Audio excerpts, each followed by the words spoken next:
Okay, so today is Friday, April 17th, and just in case anybody's curious, I was going to talk about exactly why I'm in pain all the time.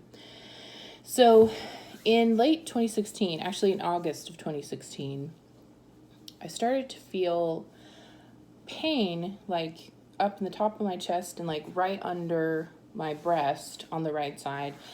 And it hurt to breathe and it hurt to eat. And eventually it was only a few days, but I stopped eating because it was just so painful. It just felt like pressure. And like when I would breathe, it just felt like really full. Like I would go like this when I would breathe.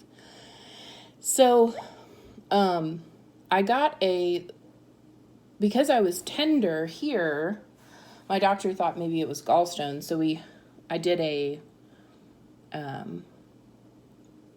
ultrasound, and they found that I had an extra lobe of my liver. It's called a Rydell's lobe. But there were no gallstones. So then I got a CT, and it took forever. I remember it took forever for them to find a vein. But anyways, they were gone for a really long time. And I was like, oh dear. So what they found was that my organs are quite scrambled. So when I was being made in the womb, my diaphragm never came together. So I had a big hole in my diaphragm. So my colon and another organ called the omentum, which is like a curtain of fat that kind of moves around your abdomen, were stuck in my chest, and they were attached to my heart and lungs. So that's why, and it's so crazy because it's asymptomatic until it's symptomatic. I did have trouble breathing, of course, like growing up, because my lungs have never fully expanded because they were squished. And my parents always thought I had asthma. Like I went to the doctor and I got diagnosed with asthma, like sports-induced asthma. And I never got in a car wreck or anything, so I never like had a CT. In 7th grade, I did have some GI issues, but I have nurses who are parents. So like, and even if we'd gone to a GI doctor, I really doubt that they would have been like, your organs are scrambled. Like that, like it's just so crazy. It's very rare. It's even more rare to be on the right side. It's called a Morgagni hernia, and it was discovered in the 1700s by Morgagni. It's not, genetic or anything like that. So in, medical speak, it would be called a congenital, meaning like from birth, diaphragmatic, so the diaphragm hernia, which hernia just means like something is not where it's supposed to be. So, of course, that was alarming. And I was living in LA at the time, and I had just started dating my ex, and so like there was no one down there to take care of me. So I met with a UCLA surgeon, and he described what he would do for the surgery. And I was like, oh, I'm going to be down and out for like probably at least 6 weeks, and I need to be like taken care of. So I was like, well, I guess I have to fly to Nashville where my family is so that they can take care of me. So my brother got married, and I sang at his wedding, and then that was like the next week, and I immediately flew to Nashville, and there was this surgeon at St. Thomas West Hospital that did the surgery, and the surgery ended up being a lot tougher than they thought it was going to be. It was 5.5 hours, and the doctor ended up, they were trying to do it all laparoscopically, which just means like they don't really cut you open. They just kind of like put tubes in and move things around, which is hilarious to me. Like, why would you choose that? But I mean, I'm not a surgeon, but like, this is 29 years of stuff in my chest. He ended up having to make a big incision and put his hand up inside my chest to get the organs off. Of course, that was risky, right? It's on my heart and my lungs. But they did it. To this day, sometimes when I eat, my heart will pound because it misses that colonic tissue. It like remembers, it's bonkers. Well, it's over here. My heart was like quite shoved over into the side. It's supposed to be here, but it was like over here, and it's still there actually. And like when it pounds, I feel like it's like, where are my friends? like, you know. And so unfortunately, after the surgery, I just could never get comfortable. So they moved all the organs down. They put a patch in the hole, and so now I have all these organs that have never been down here, just the colon and omentum. And I do have an incisional hernia, and unfortunately, so the muscles that were holding together, they came apart, and so now I have like guts sticking out. It's gross. But as long as you like make sure that things are still moving, you'll be fine. But so I had I couldn't get comfortable after the surgery. Like I just couldn't get comfortable no matter what. And I kept calling the surgeon because he was in Nashville, of course. I went to so many doctors and they couldn't figure out why. And when doctors don't know things, they are just assholes. Like so many of them, like it was horrible. It was very traumatic because I'm in all this pain. It's really confusing. And then they didn't know. So they would just be like, say, it's because you're overweight, oh God, it was so bad. So then, lots of crazy stuff happened with my ex. I was supposed to get married and then I found out all this crazy stuff and it was really sad. So I canceled my wedding, broke off the engagement, broke up with the ex, and all this time in so much pain, nobody knew what was going on. I was trying to take medicine. It was so bad.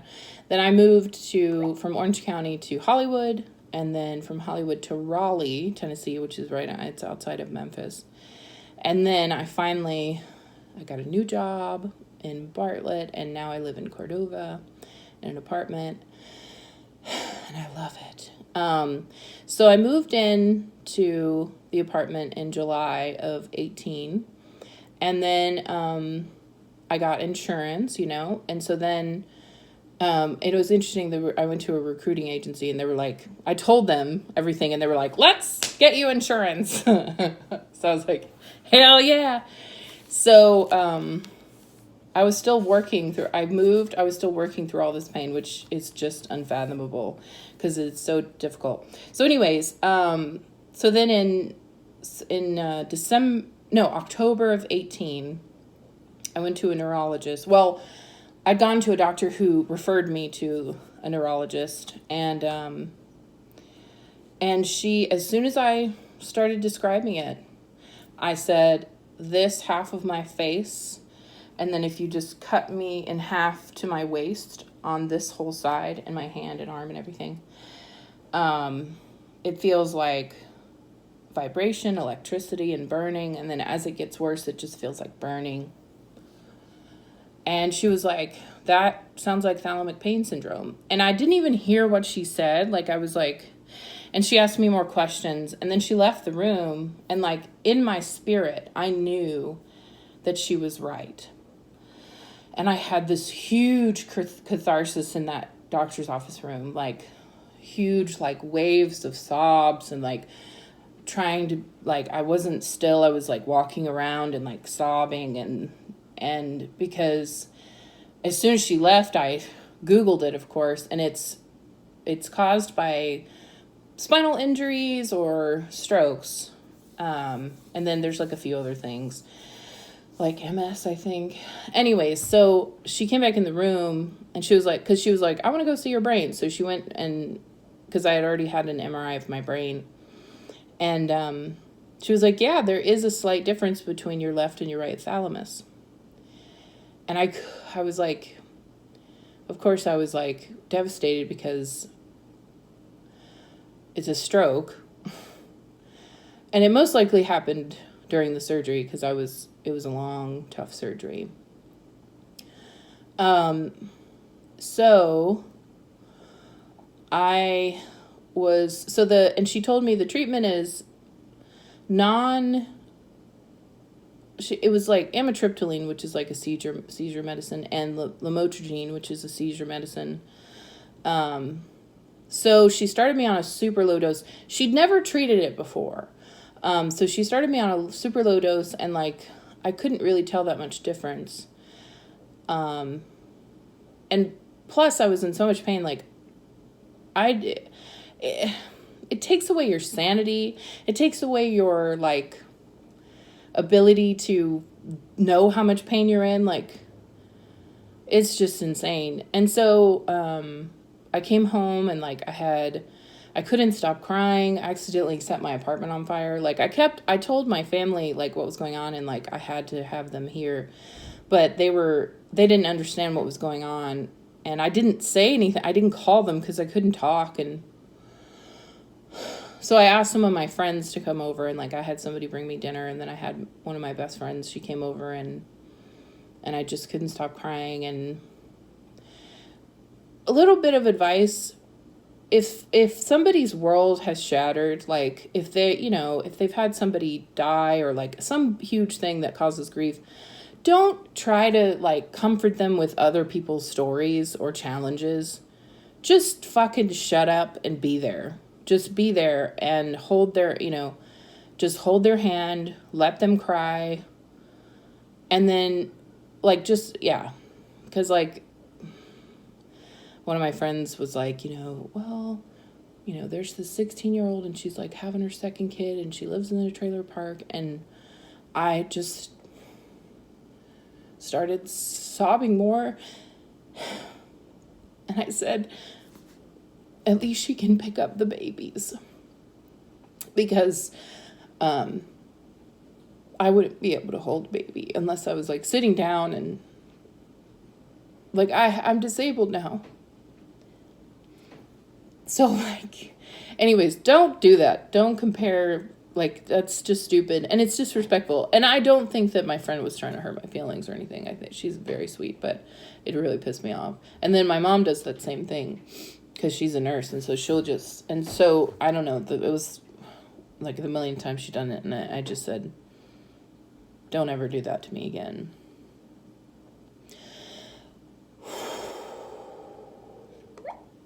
So, here, let me put my computer back up. So then I started, like, with the medicine kind of thing. Then the lamotrigine can be extremely dangerous because it can give you Stevens-Johnson syndrome, I think, where just all your skin kind of, like, melts and fall. I mean, it's just insane. It's very dangerous. So I was very conscious of a rash, and I ended up getting a little rash on my shoulder, and so, of course, I had to stop all the medicine. So then I went a long time, like, trying to figure out what was going on, and I finally figured out that it wasn't that. It was from something else, and because it had gone, I mean, it was not cool.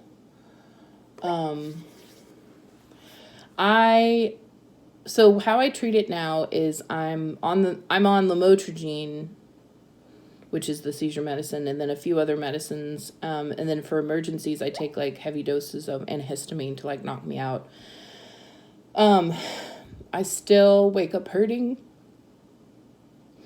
It's crazy. So constantly I'm feeling vibration and electricity on this side.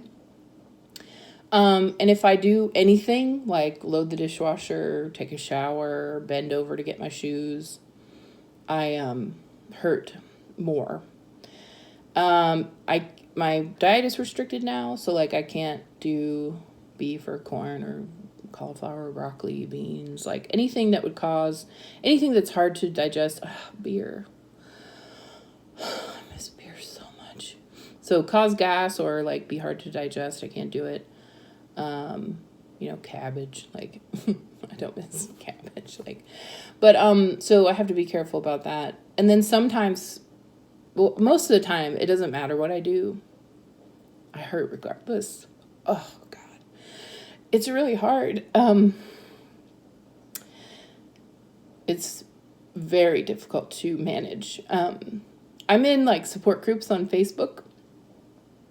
And, like the other day, somebody had posted about how doctors think that fibromyalgia and central pain syndrome are the same. So now thalamic pain syndrome is called central pain syndrome, and specifically mine would be central post-stroke pain syndrome. And it's not common. And in fact, like, people who get central pain syndrome from strokes, it's only like 2 to 3% of stroke damage. So like there's not been a study, of course, because it's not very many people. And when I met with this one neurologist who I was told that he treats central pain syndrome, but he doesn't. He treats central pain, which is completely different. And I was asking him all these questions, like what's the suicide rate? Do these people work full time? Are they on, how many are on disability, all this stuff. And he kept saying, I don't know why you would want to know this. And he didn't know any of it I guess that really hurt his ego. Oh my God, that was very traumatic too. How I deal with it now is I am on 3 brain medicines that I take every day. And they're all seizure medicines. No. 2 are seizure medicines, and then 1's an antidepressant that's really good for chronic pain. Then, for emergencies, now I have 3 medicines. 1's a really powerful antihistamine, 1's anxiety, and the other one is synthetic THC. It's called Miranol. When I was first prescribed Miranol, it was like 6 weeks ago. It made me so sad. Because I can't talk about it without crying. Because I actually like being sober. I don't really enjoy being high. I'm just one of those people. Pain medicine, by the way, makes CPS worse. Because what CPS is it's basically the signals are messed up. So always, no matter what, your signals from your brain from your stuff to your brain is like this, right? But mine, just normally without any sensation, without any shower or bending over or whatever, are like this. And so then if I do anything, it speeds it up even more. It's just insane. And, I forgot what I was talking about. So the medicines. So, unfortunately, weather, emotion, and movement affect it. Like life, you mean? Yeah. And no matter what I do, I hurt. If I don't eat, if I eat, if I don't move, if I move. Of course, if I move more. When I went to the grocery store, I made this long video. But I hurt so much that night because I had done stuff. I'd walked around and put stuff in a basket. It is torture. But it is a great teacher. It is very humbling. It allows me to have even more empathy for people. It also forces me to have, boundaries, make boundaries with myself, with others. I am not ashamed of canceling plans. I do get frustrated, but I'm not ashamed. I am not ashamed of saying no. I have limitations and I respect them. That's, I think, a big part. And then lately, the thing that I've been trying to do is figure out how to surrender to the syndrome, surrender to the pain. I don't know what that means. It's just that I have tried to fight through it. And I ended up actually in Lakeside, which is the local behavioral health hospital. So the loony bin, that's what it was. I should have gone in July. I had a dear friend pass away. My dad got divorced, and then he left his wife, and then our family dog died. And I really, really needed to go in then. But I ended up going in December, the beginning of December, because it drove me insane. I wanted to be away from my medicine because I wanted to look up how to kill yourself with the pills that I had. I don't even know if the pills that I have would kill me. I don't know. But I promised myself if I got to that point, I would check myself in. So I did. Once I got through the admissions, which was 8.5 hours, it was fine. It felt like a retreat for work. It's like a new branch of the hospital where it's for professionals that have insurance. And man, like, it was so good. If I had been in some of the other wings, like, I would have stayed for a day and left. Like, there's no way. But I also had the best doctor who got me started on that antidepressant. Anyway, so I've learned a lot. I'm going to continue to learn a lot. I have the rest of my life to figure out what treatment is best. I still have not figured out the best avenue for big emergencies. So whenever tornadoes come through anywhere in the Mid-South, I am in hell in a way that no one can fathom. Yeah. And so I still haven't figured out, because like with the medicine I have now, it would knock if I took even just one of the medicines, it would knock somebody out for hours and hours, but I have to take all three, and they do for a couple hours, and I still wake up hurting. But at least I can get some sleep. But I do believe that this was written in the stars before I was born. I do believe that there's a purpose to it. I don't know what it is, but I'm open. I'm very, very open and soft. I want to remain soft among the violence. That's my goal. Because the moment I get angry or resentful or self-pity, it's like a very slippery slope, because suicidal thoughts are just a side effect of my syndrome, or a symptom of my syndrome. So you can imagine how often I get suicidal.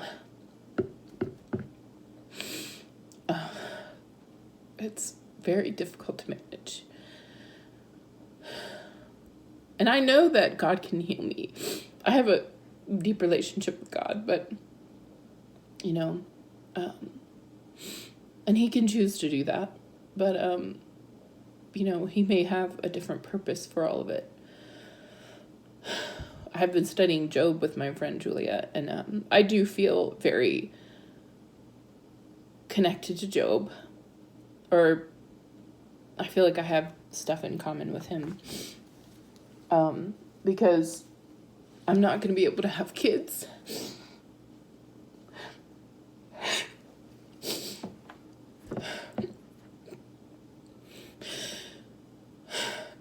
And I can't travel anymore. I spent my 20s in like New York City and LA and travel and like living in different parts of the country, and I'm really glad I did that in my 20s, because I was 29 when this happened. I always wanted to have kids. I'm the oldest of 4. I love kids. And I'm very motherly. And I mean, I could adopt, I don't know. But I don't know. I think it would be better if I adopted an older kid. But I would definitely need a partner. But God has all of that planned. And I'm honestly not worried about it. I really trust him. That's the thing about Job. Everything was taken from him. And he had like boils, and his skin kept opening, and like he was blameless before God is what it said. No, that's not me. Like, I was not blameless, but he lost everything. And then like the whole book is intense poetry of like, his friends are like, you did something, surely you did something. And he's like, no. And everybody laughs at me now. I'm a laughingstock. But at the end, God just shows up and shows out. And like, basically what I think about the book is like, Job is like, God owes me answers, and God shows up. And basically, I feel like what he says is like, I'm busy. That's how I feel. Because what he does, he's like, can you do this? He's like, were you here when the world began? Like, my favorite verse is, can you loose Orion's, I don't know, something, but I thought it was his belt. And Orion is like a constellation, right? And so like, he shows up in this storm cloud, and I imagine it that God is like showing him all these things, like demonstrating it. Like, can you move Orion's belt or loosen his clothes or whatever it is? Can you do that? You know? And then at the end, like, he talks about these big, like, monsters. One sounds like a dragon. And he's like, you would never stand before this huge creature without being completely overwhelmed. And you want me to show up? And then and then Job's like, okay, I'm going to be quiet. And like, he's comforted by, it says that he repents, but it also says I'm comforted. Like, it's the same word somehow in Hebrew. And he's like, I despise myself. And like, and I think it's just like, I am a piece of dust is what he's saying. And like, I find comfort in that. 'Cause I am. Like, in this vast, complicated universe, I'm quite small, but I still have an intimate relationship with God, and I love people, you know. So it's a good book to study right now.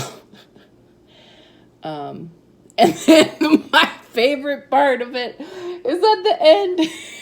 God, he's really upset with Job's friends because Job's friends just kept talking and like kept saying like, we know this about God, and God says this, and God does this, and they were speaking for God, which is one of my pet peeves too. And so he goes, he's like, and you guys, he's basically like, you guys suck. And what I want you to do is sacrifice a bunch of animals and bulls or whatever, and pray. And he was like, not pray. He was like, I'm going to have my servant Job pray for you. And he's like, I don't even want to hear your prayers. That's what he says. And then Job does pray for his friends, which, like, I mean, after seeing all that, I would definitely do whatever God said. But he prays for his friends. And because he prays for his friends, God blesses him with twice as much as he had before. And he ends up having children, and he dies old. And it's, like, really beautiful and comforting to me. Because the thing is like, God doesn't have to answer you. Silence is an answer. But I trust him completely now. And like, we're closer than we've ever been, I think. I love him, and I love serving him. And yeah.